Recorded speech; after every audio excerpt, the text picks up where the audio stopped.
Today I'm gonna be changing the OEM wheels and tires. Tires ain't OEM, the rims are 22s, 22 by 9. Never liked the larger size tire. If anything, I would even like a 15-inch rim if I could put it on here. So I'm going down to 20s. What I have on here now is 305, 45, R22.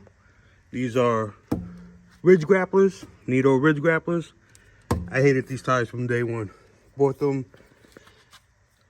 approximately 55,000 miles ago. So they did their purpose. But you take this out on light snow, I mean dust of snow, and I was slipping and sliding everywhere. Deep snow, they're a little better, but light snow is worse, okay? So let me show you, can see they're starting to crack too. They're way down to their wear marks. Not much left in them. It's the front, I rotated them every 10,000 miles. The back's got a little more meat on them. Rims, perfect condition. The reason why I don't like 22s is because you only got so much space here between the outer tire and your rim, which gives you a harsher ride when you hit bumps and stuff like that. Ordered a new set of complete wheels, tires, with the sensors and the lug nuts off of Custom Offsets, and this is how they come. As you can see, peeking out, I went with the Falcon Wild Peaks AT3W. I went in a 275 60 R20. I like skinnier tires for dealing with ice and snow. If I was going through mud and deep snow, you could get the fatter tires so you could skim right over it. But skinnier tires reach down into it. They bite right through the snow and the ice, and you get better traction. My opinion, everyone has their own opinions, okay? So that's why I went with a smaller thickness-wise compared to the 305s. But as you can see here, not much of a difference. So I'm gonna show you a comparison. I'm gonna show you how Custom Offsets recommends mounting these tires to a test fit. Not using no tools, everything's gonna be finger tight. I'm gonna unpack it carefully so you don't cut your rubber. You don't put no scratches in it. Another reason I went with the Falcon Wild Peaks is for this symbol right here. Snowflake 3-peak rated, okay? They're gonna be a beast in the ice. They're gonna be a beast in the snow. And they're very good in wet conditions. I didn't go with E-rated tires because I don't tow much. So there's no point of going with a heavier tire if you're not towing anything. These will do plenty good enough. As you can see, max load right here, 2,679 pounds. So that's plenty good enough for the truck. If you're towing trailers, RV trailers, anything of the sort, you're gonna wanna go with E-rated tires or better. Here's all 4 tires sitting on top of foam, cardboard. I'm gonna bring in the truck, swap the one front tire out, check the fitment. If it fits good, I'm gonna mount them all up. You're gonna jack up your front tire, 7/8 socket on the OEMs. Here's what we got for width view. 305, 265. Also note that this one is, like I said, worn down, so the height ain't pretty a good match, but the width, it is what it is. You can see from the height, it's a taller tire. Not by much, but it's gonna serve my purpose. I opened up my center cap, and guess what? Hub spacers. So I just spent $26 following the advice of someone at Custom Offsets. Hub spacer that I'm gonna be using right here, HR 106.25. That's the wheel side, the outside. Inside diameter, 78.1. Proper way to put on hub centric rings.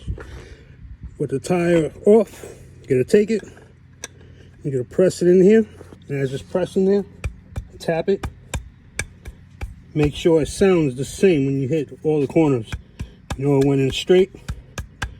See, same.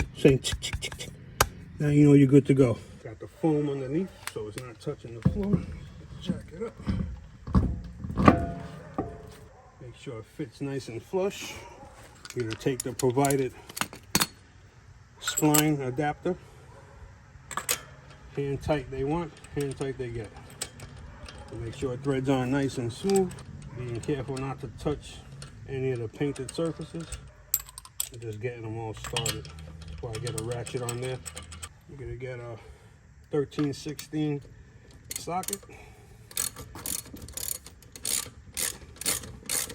And tighten them. I'm gonna drop it down on the weight of this. And I'll show you how we're gonna test it. So.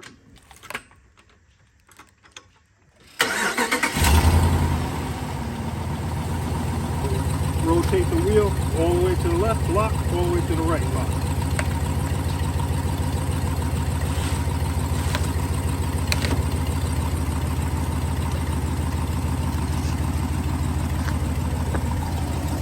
As you can see in there, we got plenty of room. And I have a video on my channel that shows you how to make room for bigger tires, okay? As you can see, no rubbing in there on the inside. Plenty of room. Rubbing on the spindle. Plenty of space away from the upper control arm. And we're gonna lock it up the other way.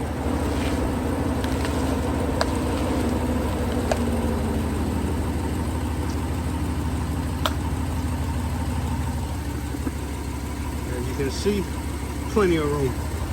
Okay. Now that that's done, I'm gonna center it, torque the lugs down to 120 to 130 foot-pounds, and I'm gonna do it for all 4 tires. Now to put the center caps in, they come already mounted, the silver ring. The silver ring goes on the inside, right here, on the inside of these little teeth around here, which presses out that, it's like a spring, and it presses out the plastic so it can snap into the center cap here, okay? To mount the inside ring, that's the outside ring, this is the inside. The inside goes toward the wheel. Same deal. These little lips right here have a slot in them, each one of them. So you see a spring pressed, you're gonna start one and just work your way all around until each one is in its groove. I'm working behind the camera, so it's not too easy. Here we go. One more. Oh, one more. There we go. Make sure this spring is in between 2 of your teeth right here, like so. Okay, that's what it looks like. You're gonna come on, line up your circle with the center cap. Make sure you don't cover your lug nuts. You're gonna cover the blank spots. Press it in. You got a little bit of movement. You don't want to spin them around because you can scratch up your paint. So there you have it. Okay, do that to all 4 of them. Here we go.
Hope that video helped you. If it did, please subscribe. Give me a thumbs up.